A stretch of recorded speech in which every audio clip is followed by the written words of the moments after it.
Hello and welcome to Cinematography. I'm Don Perignon, saving you from getting ripped off. Well, what can I say about RoboCop? You called for backup? But the system thinks he's become too independent. He disobeyed a direct order. I want to know why. That movie sucked. Why am I even bringing up RoboCop? Because of today's movie, Android Cop, which was obviously inspired by RoboCop. I'm sorry, did I say inspired? I meant poor substitute. Released on February 4th, 2014, the same time that the RoboCop remake was released, the futuristic movie Android Cop, starring Black Dynamite himself, Michael Jai White, and the man formerly known as Dwayne Wayne, Kadeem Hardison, is the basic human cop who hates androids gets teamed up with an android. You know, like that TV show J.J. Abrams was filming around the same time this movie was being filmed that nobody watched.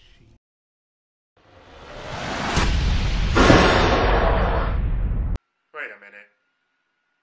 Ripping off a movie and or TV concept, B-list celebrities and or formerly 90 A-list celebrities in the cast, released around the same time as its counterpart in order to ride its counterpart's success.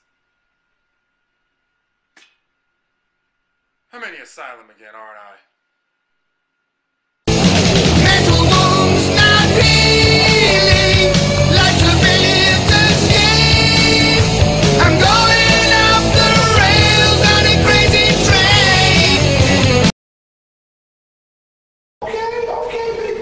We all in? We all in? All right. Yeah, making my money out in this whole baby.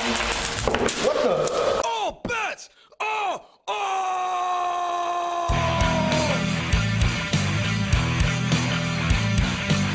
Oh! Bets roll! Oh! Bets roll! What the fuck did you think? What the hell I was going to do? Every time I stand in front of you, so you don't have disrespect. How far can you take that bullshit? Now it's time to get this shit on. Oh, that's wrong.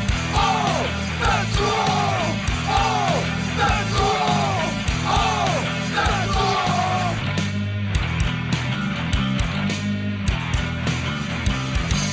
Oh, bats. Oh, oh.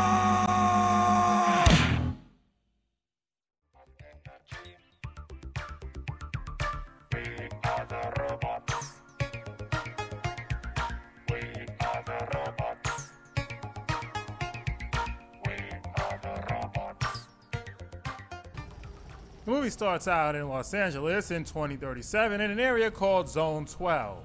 Boy, am I sure glad I don't live in LA, because according to this movie, it's going to turn into the brick mansion version of the Hunger Games in the next 22 years.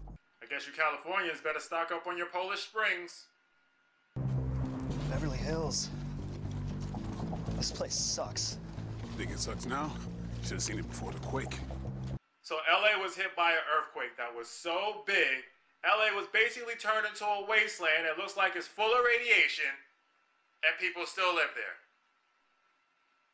Why? It's not like they don't have anywhere else to go. They have a whole country they can go to. Hell, they have a whole fucking planet they can move to.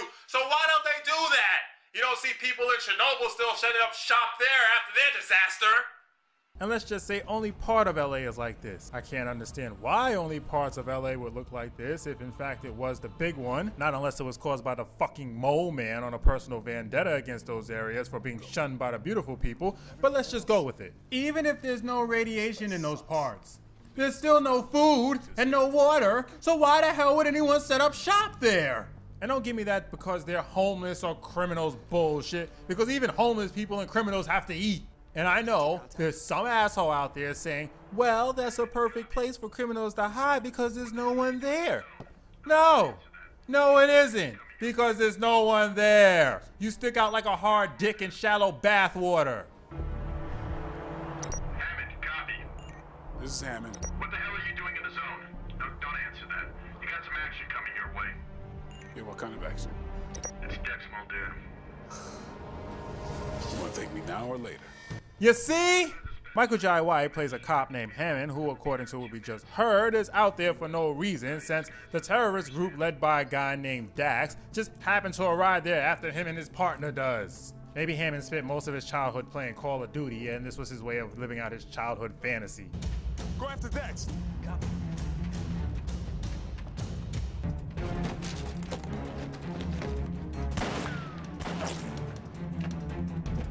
This zone is off limits. Lethal force will be applied if you do not vacate the premises. He's heading towards the quarantine boundary. You need him alive. Get the override codes. So the borders are guarded by remote turrets. Well, they obviously aren't doing a good job since they seem to have terrorists who come across anytime they please. Then again, maybe they're there to keep the killer bunnies at bay. Jesus Christ! His partner turns off the turrets, but when he's about to arrest Dax, all he does is laugh. Yeah, I'd be laughing too if I was casting a RoboCop ripoff and the director expected me to take it seriously. What's so funny, asshole? You're dead.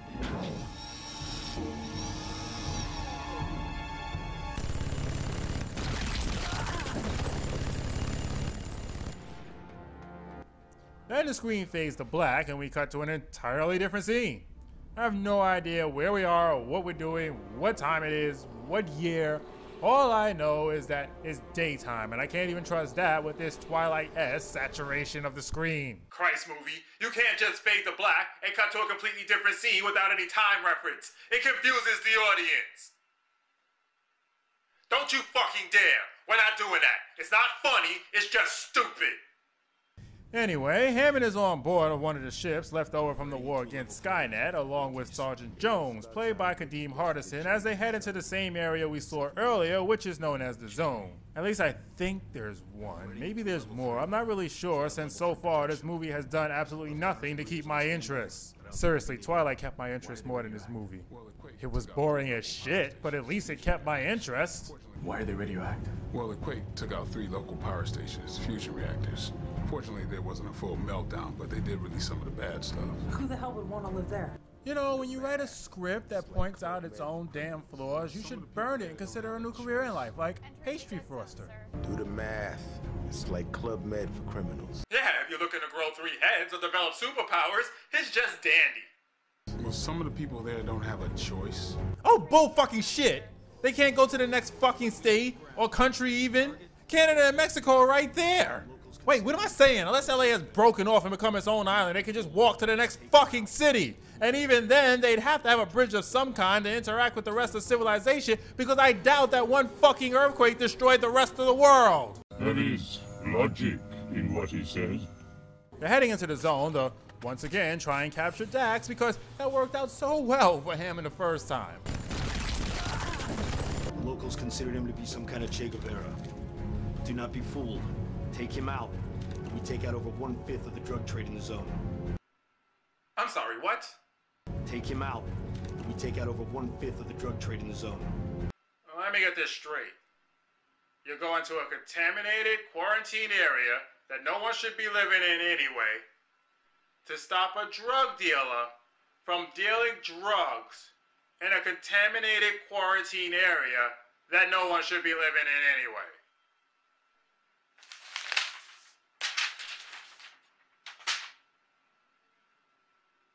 You're always this stupid? Did you take lessons? I took lessons.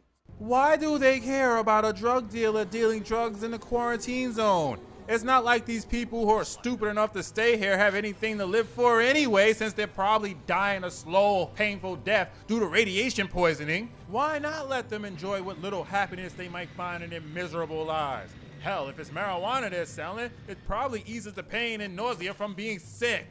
I'm calling bullshit on this too, because no cop is going to go in a radiation-filled zone to stop a drug dealer who isn't dealing drugs in their jurisdiction. What is that, 3 now? I might as well set up a bullshit meter since the pile's just going to keep on getting bigger.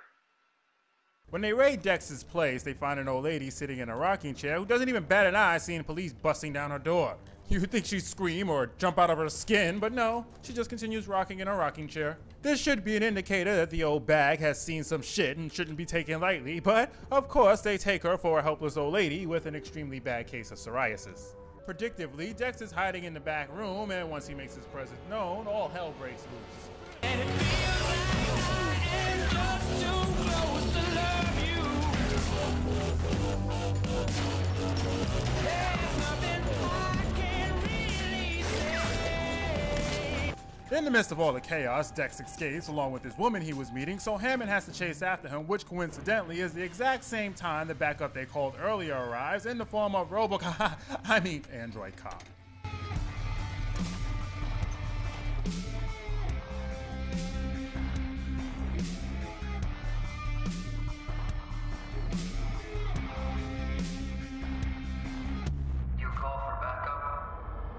Oh fuck, they didn't even try to hide it, did they? Dex gets the drop on Hammond when he sees a turret and has a flashback of his partner's death. Why is he even on this mission? Did anybody test this guy for post-traumatic stress after seeing a malfunctioning turret gun down his partner? Did the site team just say, how do you feel about your partner's death? Which his response was, it sucked. And he just checked them off as cleared for duty? Even if he passed every psychological test that they have, you don't send a person to the spot where something tragic in their life took place, because this is what happens. Android Cop arrives, and being a cold calculated machine, he weighs the odds and fires a grenade at the two, which they both somehow managed to live through. Rejected, you would have been destroyed, Sergeant Hammond. Oh, whatever. Okay. Let's see how you like a grenade blown up over your head, huh? He had this on him. He had a concealed weapon. Did anybody frisk him? God damn it!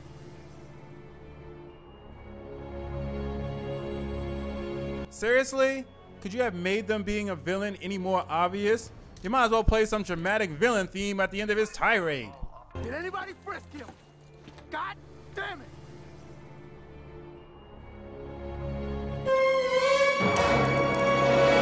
Sometime later, Hammond is given a new partner, which is Android Cop. And of course, Hammond hates machines because there hasn't been nearly enough cliches used in this movie.